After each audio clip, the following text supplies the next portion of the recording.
I think and I learn coding at 98th percentile. If you want to learn coding too, then go to 98th percentile and enroll.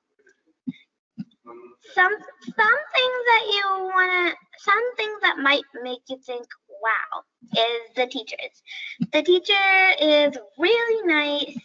They make it fun, and they tell it detailedly how all the steps, and it really makes you think it's really fun, and it feels like it's forever when you're liking it, but while you start, it'll feel like a snap of the hand.